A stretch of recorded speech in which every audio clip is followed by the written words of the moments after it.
Over the last 25 years, Total War has given us some of history's classics such as Spartans, Legionaries, Knights and Samurai. But what about the absolutely unhinged units that have no basis on reality, take very loose inspiration from it, or were just extremely rare? Here's a list of 10 units that could bring you back to some classic history games to relive the insanity, spice up your campaigns, and question your life choices. So, let's get started with something that's actually gonna make you lose your head. The Head Hurlers, one of the most iconic units in Rome 1 for a good reason. These very civilized and hygienic Britons used enemy heads coated in quicklime as ammunition. So, Celts had a reputation as headhunters, believing the soul resided within. The stronger the warrior, the stronger the soul, so heads were very valuable trophies, and some embalmed heads were passed down through generations. Archaeology confirms this. So why in the name of all the gods would you randomly decide to throw away your trophy collection to try to kill the enemy? It's like if I started throwing my grandfather's pocket watch collection at people. The rule of cool wins here, and Head Hurlers are capable of devastating damage. They'll destroy tightly packed infantry formations. They're fast, so they can even catch skirmishers if you're desperate for this, but their range is very low. Use your head, don't let them get charged by cavalry or shot to death by elite archers, and you can claim some trophies of your own that you're gonna throw away in the next battle. There's gotta be something wrong with the water in Britain, because we have another monstrosity of a unit from the Celts in Barbarian Invasion, the Hounds of Cooland. Pumped up with the highest quality steroids and druid potions that will make Asterix and Obelix cry, these Celtic killers look like they're straight out of fantasy with their purple skin, or maybe they just drank too much lean. Giant strength comes with giant hammers, and they're gonna smash infantry to bits and send them flying across the battlefield. Battle rage was known amongst the Celts, so this unit clearly draws inspiration from the hero Cooland, who would lose himself in Riestrad, effectively transforming into an Irish chaos spawn. Yeah, terrifying, I know. A little bit less savage. The Hounds are still mad for battle, and they are unbreakable and uncontrollable once they berserk. Unleash these dogs of war against the enemy, just be careful of missiles or surprise cavalry charges, and they will perform like real heroes of the battlefield. Are you enjoying the list so far?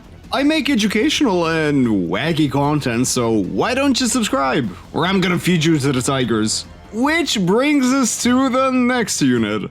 Three Kingdoms Tiger Handlers. Where am I even gonna start with this one? Is it cool? Is it mentally insane? You bet. But tigers are man-eaters, dude. The apex predators of the ecosystem if we ignore humans. The moment you mess up, and you are gonna mess up, your food. I don't care if you're Joe Exotic, I don't care what kind of wholesome stories you've heard, you just can't tame a tiger. If anything, it's gonna tame you inside its stomach. The different Nunman tribes of the south worshipped tigers, snakes, wolves, and other animals. In the Romance of the Three Kingdoms, King Mulu could technically control magic and summon wild animals as allies. Sure, he got accidentally trampled by his own elephant, but at least it wasn't tigers, right? Tiger units are insanely overpowered compared to any animal handler unit we've had in Total War.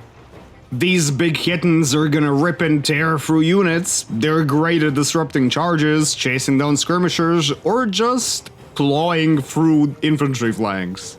But the handlers are also armed with an axe, so once the enemy is weakened enough, they can actually put on some serious pain. The slinger version is great too if you want to play fetch with the tigers. You can block enemy charges, allowing your own units to easily overpower the enemy, and come on, it's war tigers. Do I really have to talk more about this? You thought tigers were crazy? Well, here's something equally crazy in a different context. Burning two-handed maces. Another heavy hitter from Three Kingdoms. Let's ignore how ridiculous and awesome this already sounds in a historical or even fantasy context. The Nunman tribes, just like a lot of other people throughout Southeast Asia, used rattan armor, which gave them good protection versus weapons, but it had one problem. It was flammable. You could end up burning your own dudes if your swing misses. Why would you do this? In-game, it's a great thing to praise the sun because there's a lot of Nunman factions to unify before you fight the Hun. Followers of the Flame really bring the heat to the battlefield. especially to flammable units. But having faith being your only armor means you're prone to getting shot to bits.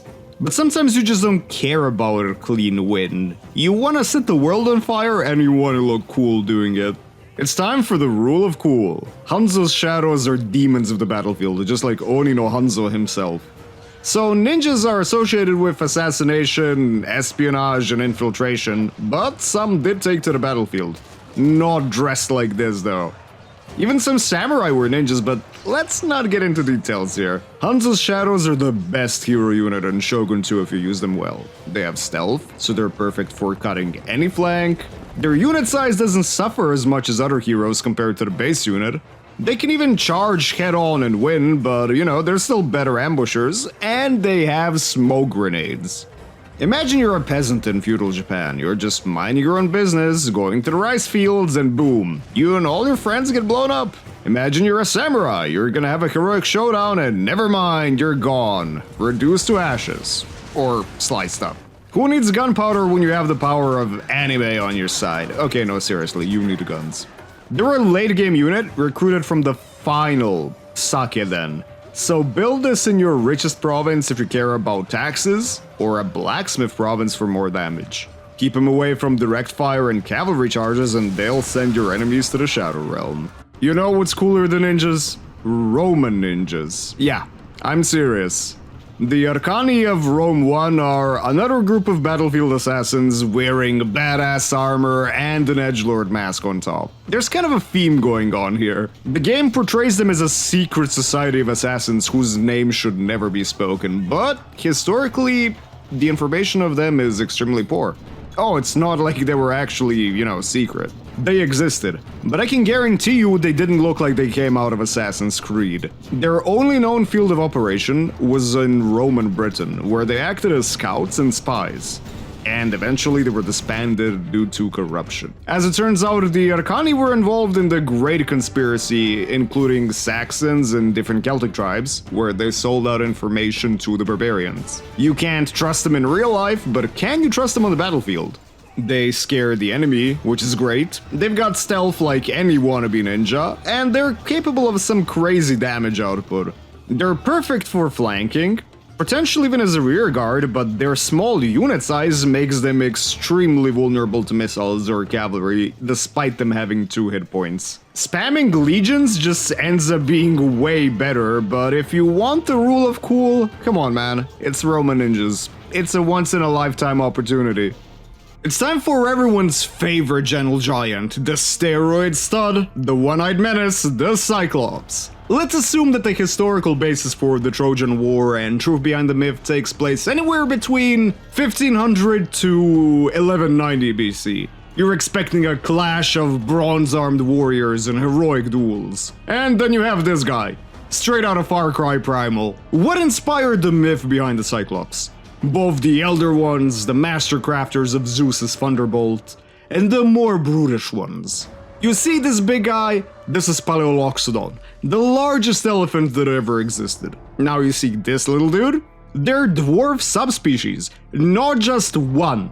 A lot of the Aegean islands, even the central Mediterranean, had dwarf elephants, some of which might have even lived into the 4th millennium BC. Finding such a weird skull with a giant hole in the middle would have freaked out anyone unfamiliar with elephants.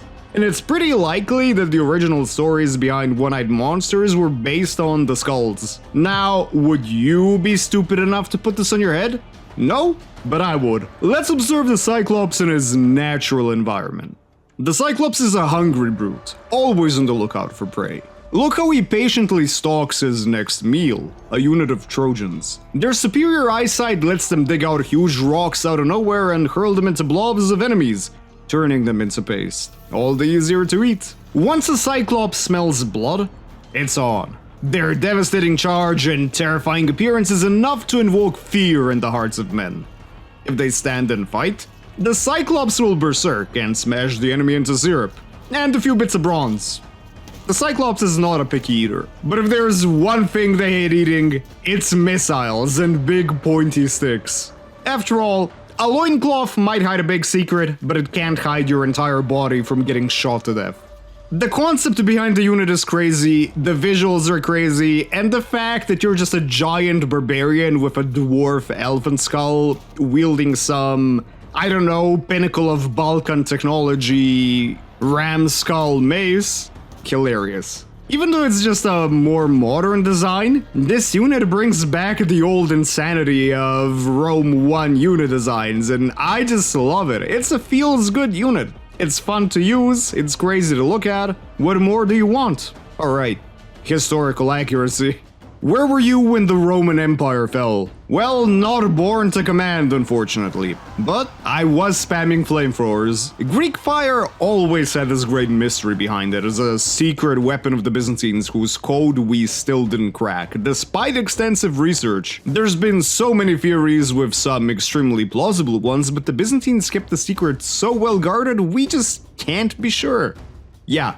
Thanks, but no thanks, bro. Greek fire was mainly used as a naval weapon. The flames consumed enemy ships and even stayed ignited on water. Deadly? Yeah. But there was a chance to blow up as well, so not the safest weapon. Grenade versions were very common, and handheld siphons were deployed in siege battles, and even on the field in small quantities. But the weapon was an extreme rarity in this context. How do you like your barbecue? Burned to a crisp? They shred low armor units like they don't exist. Defending crossings? A bunch of these guys will cause exterminatus on grouped up enemies. They're also great at flanking heavily armored infantry and cavalry, hooking them inside their own armor. And who could say no to a good old slow roast anyway? With such a specialist unit, their extremely small size leaves them vulnerable to just about anything that can connect with them or shoot them. They need to be deployed very safely in the Crusades campaign, and they'll ignite the fire of the Roman Empire on your enemies. Elephants. Either the raid boss of Total War or just helpless giant target dummies. At least they're cute though.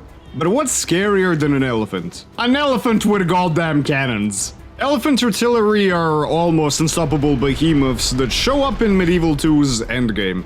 The Timurid units are already scary, but these guys, yeah, they take it to the next level.